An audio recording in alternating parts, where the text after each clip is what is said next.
Okay, we're talking about from the book Hidden History of Nutrition, Health, and Science by me, Pete Rogers. We're talking today about caffeine and stress. So basically, caffeine increases the same hormones as psychological stress. So that's cortisol, the stress hormone, and also the catecholamines, which means epinephrine and norepinephrine. They're also called adrenaline and noradrenaline. And so that's why whenever you hear somebody telling you coffee is good for you, you know they're full of crap, okay? And it's obvious. Everybody says stress is bad. It does all these bad things. It causes insomnia, decreased sleep. It increases your risk of heart attack, of diabetes, hypertension, hyperlipidemia, eventual weight gain, obesity. Okay, so it does all that bad stuff. And then coffee does the same thing. Tea's got caffeine in it. Even decaf has still got caffeine in it. I would recommend avoiding all that stuff. You can do whatever you want. And then all the idiots always tell me, well, I read a study that coffee is good for you. Who do you think published that study? The corporations that sell it, okay?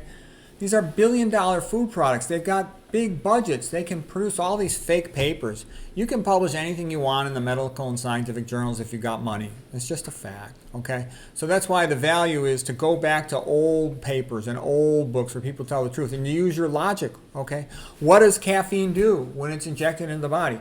It causes vasoconstriction of the arteries to the brain. You drop cerebral blood flow, anywhere from about 20-25%. It increases glutamate transmission across the excitatory synapses in the brain, increasing the neuron's metabolic rate. Not a good combination there. You're increasing the neuronal metabolic rate while you're simultaneously vasoconstricting, narrowing the arteries to the brain. So you're causing more of a mismatch between neuron metabolic rate and oxygen and glucose delivery. That's bad. It elevates fibrinogen in the blood, so you're more prone to blood clotting. That's why there's more heart attacks. Some people got vasospastic angina, Prinzmetal's angina. They're a little more prone to coronary artery angina, cardiac chest pain from narrowing of a coronary artery. Hyperlipidemia is going to increase your risk of diabetes, going to increase your risk of hyperdemia. Also causes hyperglycemia, because think about the stress response. You have to push glucose and fat into the blood that the body can use it as energy, because stress to our ancestors meant running away from a predator, primarily a physical event, something to last about 30 minutes to an hour, not the day after day after day of stress. Sleep deprivation also raises the same hormones as psychological stress and caffeine. And the typical American, they're sleep deprived, stressed out, and they drink coffee. Okay. Or tea. Tea's not usually as much caffeine, but it's still bad. A lot of other bad things concentrate in tea, like fluoride and aluminum, they're neurotoxic, okay? And some of them, those herbal teas, could even be toxic to your liver and other parts of your body. This guy, Stephen Chernisky, wrote a good book here, Caffeine Blues, where he goes through all the studies on caffeine up to that time. It's an old book, I don't know, like around 1990 or something, but it's a good book. All right, so caffeine is for chumps. Increased risk of palpitations, increased risk of atrial fibrillation, excitotoxin effect on the brain by increasing glutamate transmission. All this stuff is bad. Okay, like I said too, it makes the blood more prothrombotic, more blood fibrinogen, also more other clotting factors. It causes activation of platelets, bad. That'll increase is also an immunosuppressant. Cortisol is an immunosuppressant. Having excessive activation of platelets is also, in a sense, an immunosuppressant too with regard to metastatic cancer. Because the more platelet activation you have, the more they'll cover metastasizing cancer cells in the blood. Sodium can do that. High salt diets are also bad in that sense.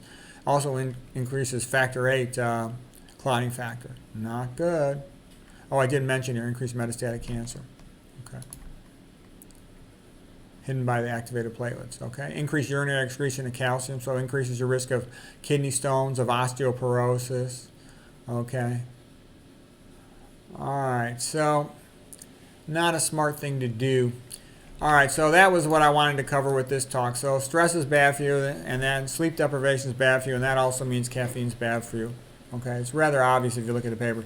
So this is also how you can tell, because there's a lot of people, they can't tell. The average pro can't tell when they're being BS'd or not. And I'm saying look for consistency, logical consistency. If somebody tells you stress is bad, then they tell you coffee and tea are good, they're full of crap, because that's a contradictory statement. Okay, it's not rocket science. That's how you could tell. That's just one of the many ways.